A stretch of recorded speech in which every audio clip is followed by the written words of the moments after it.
प्रियंका गांधी संसद में क्या कुछ कह रही हैं वो भी सुनवा देते हैं आपको। अपने आप लड़ूंगी, मुझे किसी की मदद नहीं चाहिए, मैं अकेले लड़ लूंगी। महोदय, शायद मुझे यहाँ खड़े होकर सबके सामने ये बात नहीं कहनी चाहिए, मगर उस माँ की गुहार ने मुझे शर्मिंदा किया। उसके दिल के टूटने की वो आवाज़ जो अस्पताल की दीवारों से में गूंज रही थी, मेरे मन में अभी भी गूंज रही है।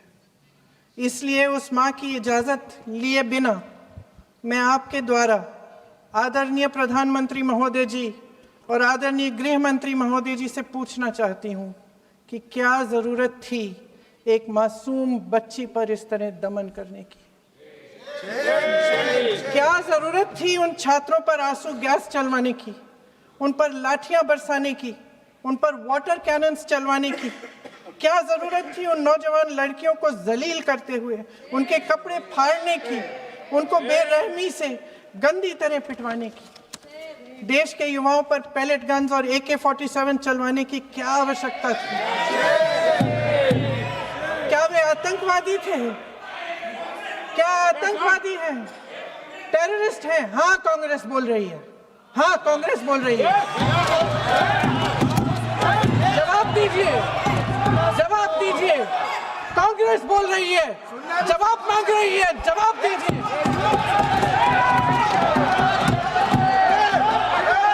कौन जवाब देगा?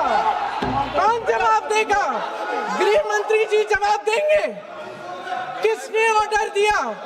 किसने ऑर्डर दिया पैलेट गन्स चलाने के लिए? किसने ऑर्डर दिया? आपके माध्यम से मैं पूछती हूं अध्यक्ष महोदय, किसने ऑर्डर दिया? प्रधानमंत्री जी ने दिया? गृह मंत्री जी ने दिया? जवाब देंगे? पूरा देश पूछ रहा है, सिर्फ कांग्रेस पार्टी नहीं पूछ रही है, पूरा देश पूछ रहा है। अध्यक्ष महोदय, देश के माता पिता पूछ रहे हैं, छात्र पूछ रहे हैं, अध्यापक पूछ रहे हैं, पूरा देश आज ये पूछ रहा है। और आपकी जिम्मेदारी बनती है कि आप इस सवाल का जवाब दें। क्यों डरते हैं आप इस देश के नौजवानों से? क्यों डरते हैं आप इस देश की बुलंद आवाज से? और उस आवाज को दबाने का हक आपको किसने दिया है? महोदय, ये सदन यहाँ बैठे हुए सांसदों की जागीर नहीं है, ये इस देश की अमानत है। यहाँ बैठे हम सब इस देश की जनता, इस देश के युवाओं, बुजुर्गों, गरीबों, अमीरों और सब धर्मों, सब वर्गों के देशवासियों के सेवक हैं। हम उनके प्रतिनिधि हैं और ये सत्ता हमें उन्होंने ही दी है। इस देश का संविधान हमारी सर आंखों पे, इस देश का लोकतंत्र सर्वोपरि है, इसे ध्वस्त करना पाप है। यह करोड़ों जनता हमसे सिर्फ एक चीज मांगती है, जवाबदेही। इंग्लिश में इसे अकाउंटेबिलिटी कहते हैं। हमें सत्ता देकर, हमें यहाँ तक लाकर सिर्फ उसकी ये गुहार है कि जो हम करें उसकी भलाई के लिए करें, और अगर उनके साथ अन्याय हो तो हम उनके प्रति जवाबदेह बने और उन्हें न्याय दिलवाएं। पिछले दिनों हजारों बच्चे सड़क पर उतरे, उन्होंने अपनी पीड़ा व्यक्त की। गांधी जी के दिखाए हुए रास्ते पर अहिंसा और सत्य को अपने दिलों में रखते हुए, गाते, मुस्कुराते हुए शांतिपूर्वक प्रदर्शन किया। लोकतंत्र के सबसे पवित्र सिद्धांत के तहत उन्होंने अपनी आवाज उठाने का अधिकार कायम किया। ये उस भारत के बच्चे हैं जो गांव में रहते हैं, जो महानगरों में रहते हैं, जो छोटे कस्बों में, छोटे शहरों में रहते हैं, जहां माँ अपने गहने बेच देती है, पिता अपनी जमीन गिरवी रख देता है, एक परिवार अपनी पूरी जिंदगी की कमाई बच्चे के सपने पर खर्च देता है। और अब उन्हीं बच्चों को लगने लगा है कि आज इस देश में मेहनत से ज्यादा बेईमानी मायने रखती है, मेरिट से ज्यादा पैसा मायने रखता है। तब सिर्फ एक छात्र नहीं हारता, उम्मीद हारती है। इन परेशान बच्चों ने अपनी उम्मीदें आपसे साझा की। उनकी मांगे क्या थी?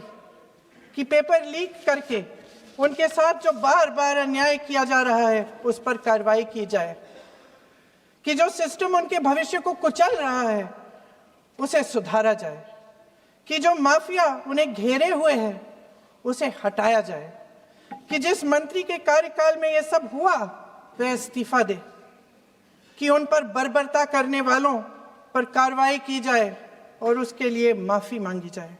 बस यही उनकी मांग थी ना, कि जो शिक्षा और स्वतंत्र अभिव्यक्ति का अधिकार उन्हें संविधान ने दिया है उसे कायम रखा जाए।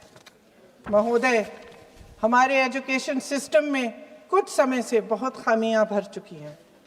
बच्चों पे जो प्रेशर डाला जाता है उसकी वजह से सैकड़ों बच्चों ने आत्महत्या कर डाली है। उससे भी ज्यादा बच्चे डिप्रेशन में डूब रहे हैं।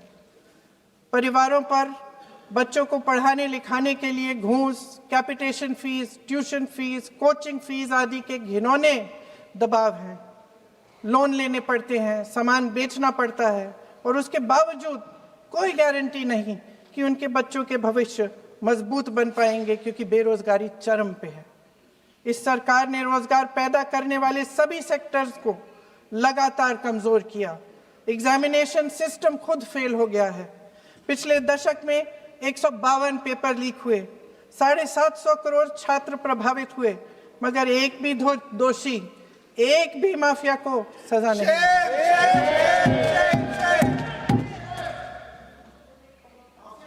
हमारे एजुकेशन में आरएसएस के प्रचारकों को भर भर कर उसे खोखला बना दिया है।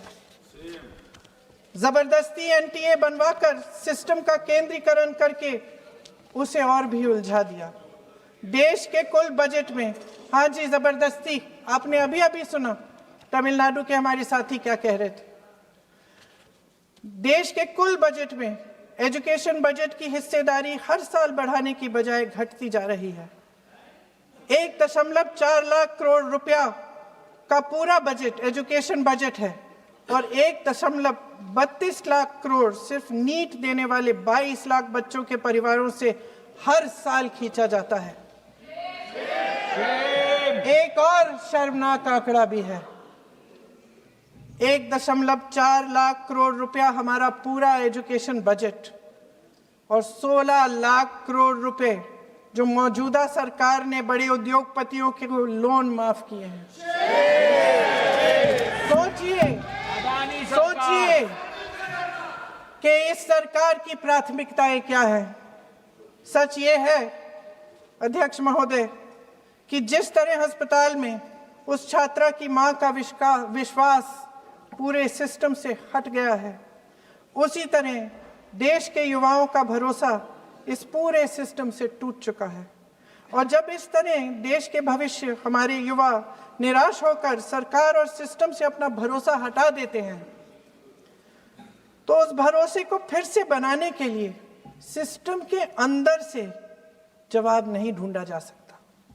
उसके दायरे से बाहर निकलना पड़ता है, नए सिरे से ठोस प्रयास करने पड़ते हैं।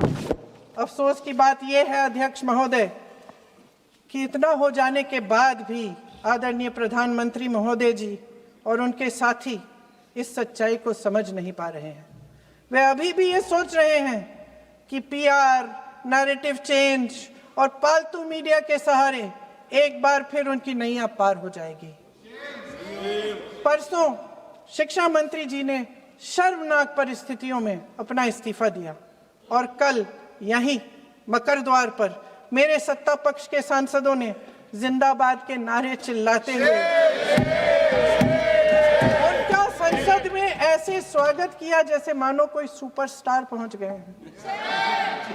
विडंबना देखिए महोदय, जब भूतपूर्व शिक्षा मंत्री को मुकुट पहनाया जा रहा था, स्वागत हो रहा था उनका, तब महाराष्ट्र में एक परिवार पेपर लीक पीड़ित अपनी बेटी की आत्महत्या का शोक मना रहा था।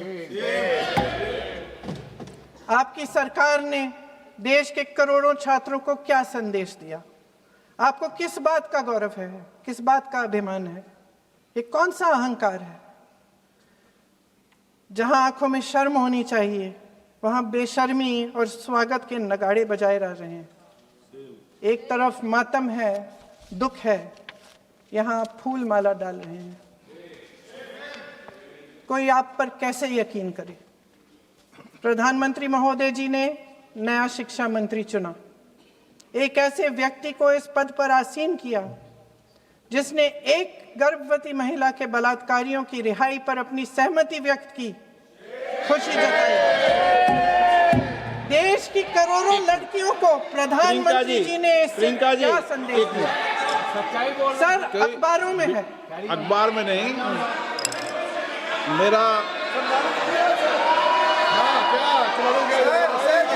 कुछ भी बोल के चले जाते हैं क्या? अरे ये तो कैसा क्या है इनके पास? ऐसा ही कोई आरोप लगा दीजिएगा। कोई नियम कानून नहीं है।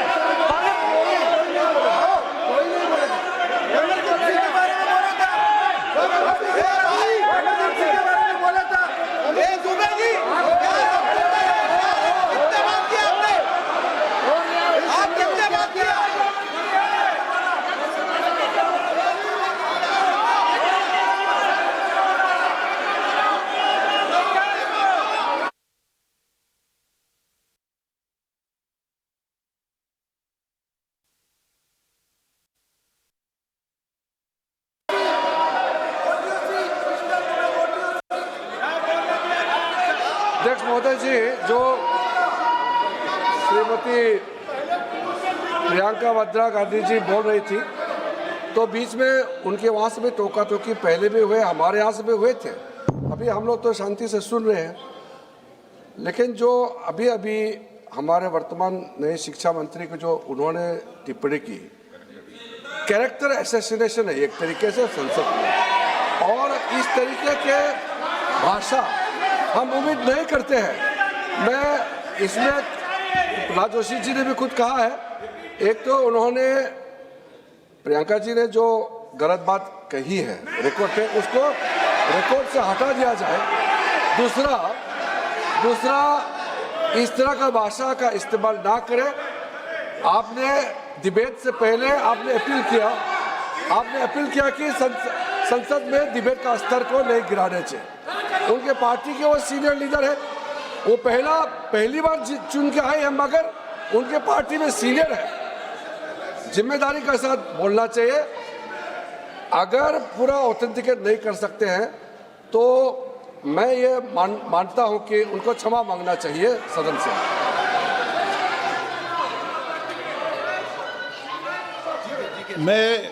मेरा मत ये सदन के अंदर, ये सदन सर्वोच्च लोकतांत्रिक संस्था का सदन है, इसका एक एक शब्द हमेशा रिकॉर्ड में रहता है। मैं माननीय सदस्य से आग्रह करूंगा कि बिना तथ्यों के हमें इस तरीके के सदन के पटल पर बात नहीं होनी चाहिए।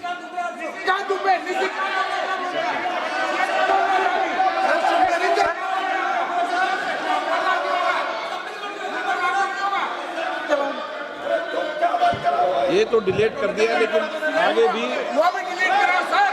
ये तो किसी का बोलता वो भी ये सीधे क्या बोल रहा था, क्या कर रहा था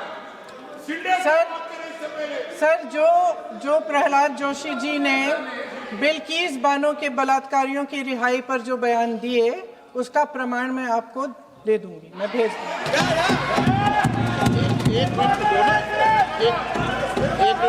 मैं ऑथेंटिकेट कर लूँ।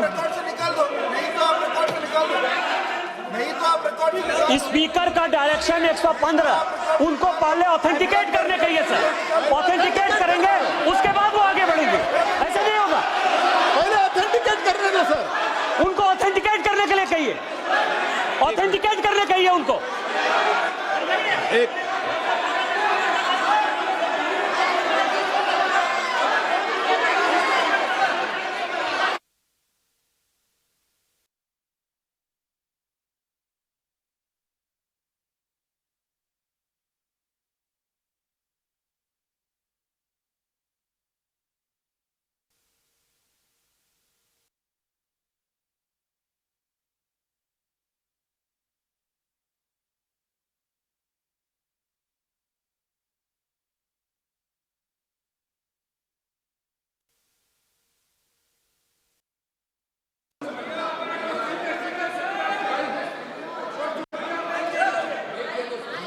आप उनको बोलने तो आप मत करो डिस्टर्ब। मैं एक विषय बता दूं, एक मिनट बताऊं।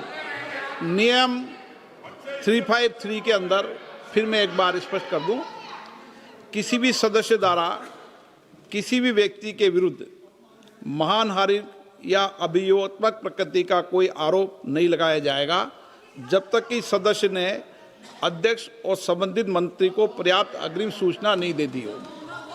यह व्यवस्था है।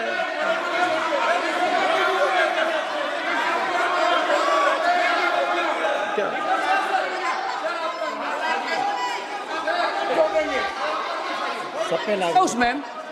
The same house. Honorable Shrikant Dubey told, still that is in the record about Indira Gandhi ji. Still that is in the record. Still that is in the record. Sir, you are not removed, sir. बोलो, आप भी बोल लो। Sir, केसी वेणुगोपाल जी ने जो नाम लिया है और मैं नेहरू जी के बारे में जो बात कहा है मैंने, सर, मैं उस पर कायम हूं और मैं किताब जो है ऑथेंटिकेट करने के लिए तैयार हूं। अय्याज थे नेहरू, अय्याज थे। मैं फिर दोबारा रिपीट कर रहा हूं, आई एम अगेन रिपीटिंग। यही फैक्ट है और वो किताब में ऑथेंटिकेट करके दे रहा हूं। I am authenticating that book.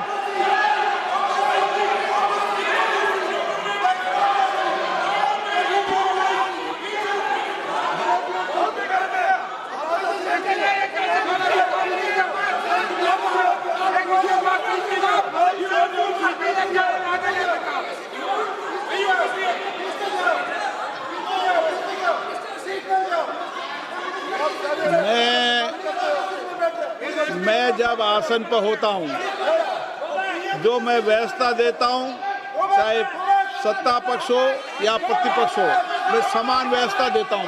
मैं जब आसन पर होता हूं,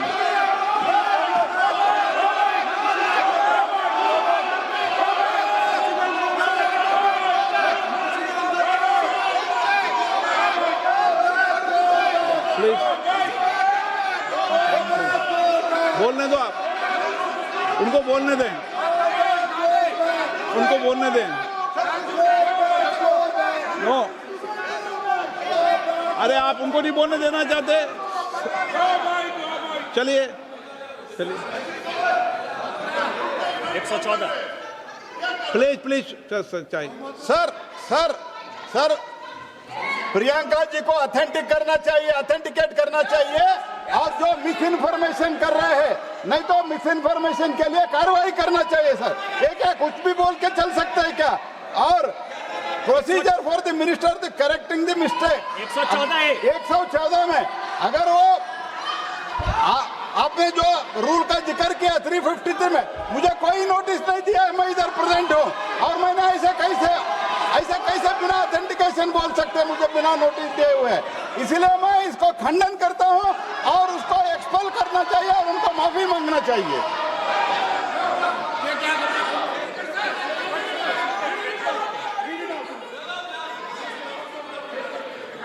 ये चैप्टर आगे नहीं बढ़ेगा sir. Bill pay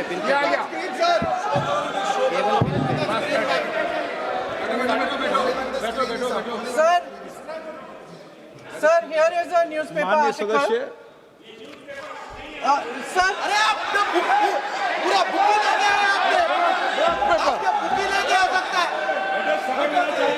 sir written by respected माननीय जर्नलिस्ट, सदस्य, I will authenticate using this sir. आप माननीय सदस्य प्लीज इसको छोड़ दें।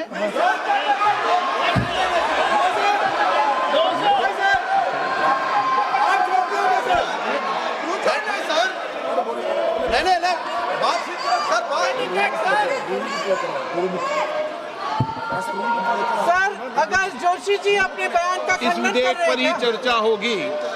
आप इस बयान का खंडन कर रहे हैं क्या? नहीं, जोशी जी माननीय से पूछेगा। सदस्य, मैं आपसे फिर आग्रह कर रहा हूं, इस सदन में इस विधेयक पर ही चर्चा होगी। फिर भी नो, ये विधेयक का विषय नहीं है। आप नो, आप बोलो तो विधेयक पर बोलो, ये मेरी अपेक्षा आपसे। प्लीज छोड़िए, ये रख दो। इस विषय को छोड़िए।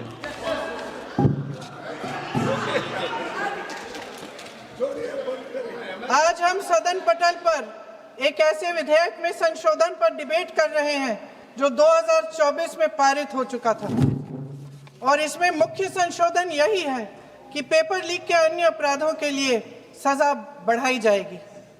मगर जब से ये विधेयक पारित हुआ तब से अब तक इस सरकार ने एक भी अपराधी को सजा नहीं दी। आपने देखा है कि कल और परसों से फेस रिकॉग्निशन द्वारा प्रदर्शन करने वाले बच्चों के नाम और पते सार्वजनिक किए जा रहे हैं, मगर यही काम पेपर लीक करने वाले अपराधियों के लिए अभी तक नहीं किया गया। ना इस विधेयक में पेपर लीक रोकने के कोई ठोस कदम है। इससे देश के युवाओं का भरोसा कैसे बनेगा? अध्यक्ष महोदय, आदरणीय प्रधानमंत्री महोदय जी को आपके माध्यम से मैं कहना चाहती हूं कि शायद उन्हें अपने सलाहकार बदलने चाहिए। वे असलियत से एकदम टूट चुके हैं। नई कमेटियां बनाने से काम नहीं चलेगा।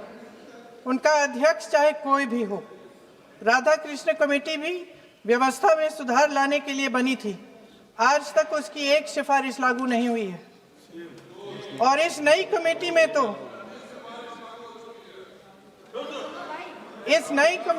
तो एक एक्स-आईबी चीफ, फिर चिल्लाएंगे, एक एक्स-आईबी चीफ, एक आईटी कंपनी के मालिक और एक गौमूत्र के विशेषज्ञ भी हैं।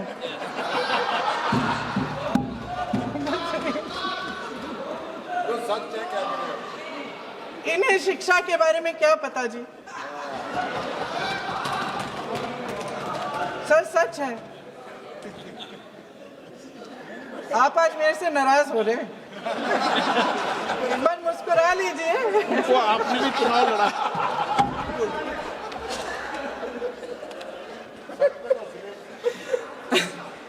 सर, फास्ट ट्रैक कोर्ट्स का रिकॉर्ड पहले से ही बहुत खराब है। वैसे भी कल की सुनवाई में सीबीआई का वकील पेश ही नहीं हुआ। संसद में विपक्ष को दोषी ठहराने से, खोखले राजनीतिक खेल खेलने से काम नहीं चलेगा। आप जेन ज़ी का भरोसा वापस जीतना चाहते हैं तो नए एंगल से अपने फोन से नए वीडियो बनाने से नहीं होगा।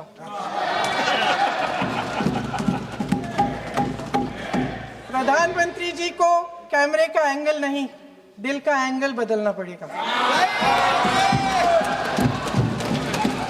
ये जेनरेशन जागरूक है, समझता है। झूठ पहचानने की उसकी अपार क्षमता है। इनका दिल और दिमाग जीतने के लिए आपको सच्चाई पर उतरना पड़ेगा। आपके शासन के चलते इस नौजवान पीढ़ी के साथ घोर अन्याय हुआ है, बर्बरता हुई है। इस सच्चाई को स्वीकार करिए। अपनी जिम्मेदारी से पीछे हटने से काम नहीं चलेगा। आदरणीय प्रधानमंत्री महोदय जी, आपको जिम्मेदारी लेनी पड़ेगी, ठोस कदम उठाने पड़ेंगे। शिक्षा विशेषज्ञों को इकट्ठा कीजिए, छात्रों, अध्यापकों, सभी स्टेक होल्डर्स को साथ लेकर, अन्य विचारधाराओं के थॉट लीडर्स के साथ गहरी चर्चाएं करवाकर एक नई शिक्षा प्रणाली तैयार कीजिए। मौजूदा नेशनल एजुकेशन पॉलिसी में 8 महीने तो एग्जाम चलते हैं, अध्यापकों को पढ़ाने का समय नहीं मिलता।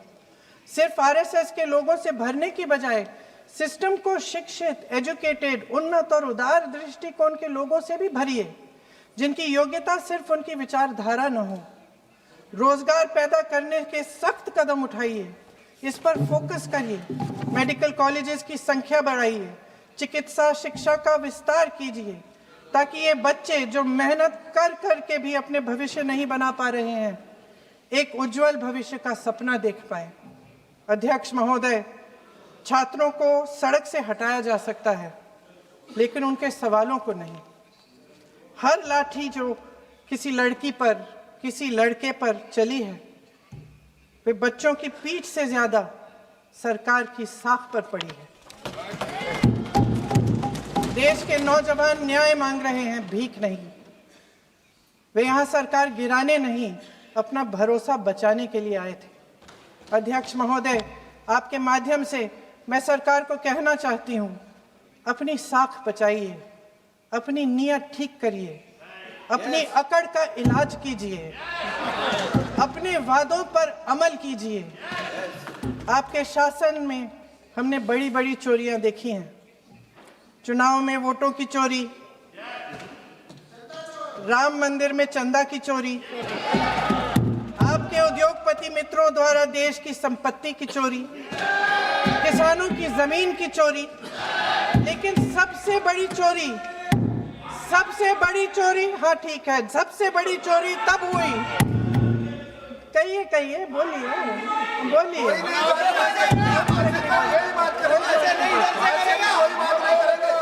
सुन लीजिए, शांति से सुन लीजिए,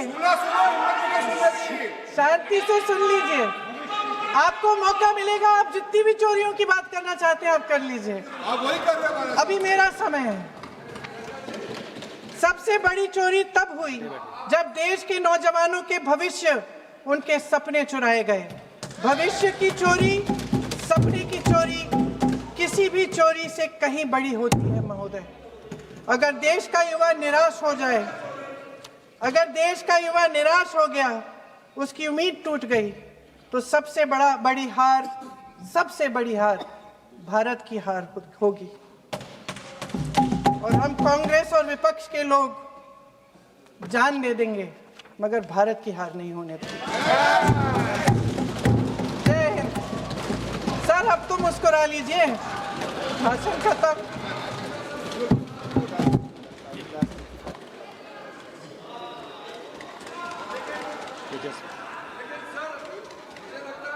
जी ने राहुल गांधी जी का स्पीच का चोरी कर लिया है, वो पूरा ड्रामा।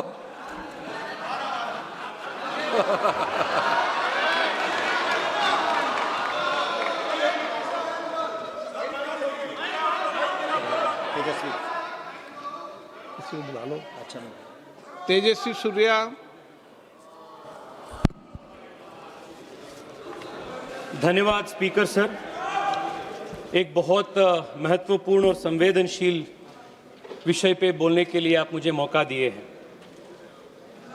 अध्यक्ष महोदय, पूरे देश के युवा इस संसद के ओर, हम सब के ओर देख रहे हैं। इस बहस से, इस चर्चा से क्या निकल कर आएगी। उस आम युवा जो घर से इस सदन को देख रहे हैं, उनको ये तू मैं से कुछ फर्क नहीं पड़ता है। He is not concerned about किस सरकार में क्या हुआ, पिछले इतिहास में क्या हुआ, प्रदेशों में जब कौन राज कर रहा था तब क्या हुआ, उनको इससे कुछ फर्क नहीं पड़ता है। The student who is preparing for the next examination, he is more concerned about who is going to fix the system for the future, and he knows that this government under the Prime Minister Modi's leadership is trying to fix the system once and for all for the better for his future. अध्यक्ष जी, education इस देश में एक ऐसा महत्वपूर्ण ladder है समाज में आगे बढ़ने के लिए, सक्सेस पाने के लिए, और आम परिवार को, ऑर्डिनरी परिवार को शिक्षा के अलावा दूसरा रास्ता होते ही नहीं।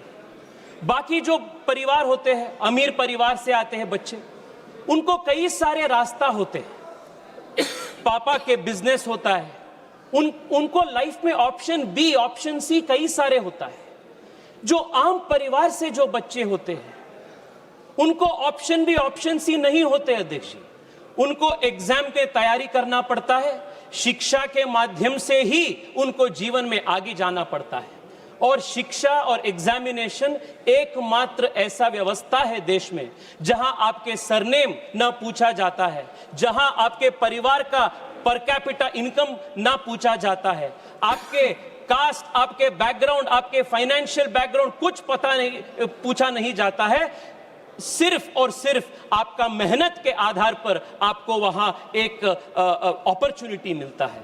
और इसलिए अध्यक्ष जी, जब शिक्षा में और एग्जामिनेशन में मैल प्रैक्टिस जब होता है, जब पेपर लीक होता है, तब एक सिस्टम में वो सिर्फ एडमिनिस्ट्रेटिव लैप्स नहीं होता है, वो एक विश्वासघात होता है। It is a breach of trust.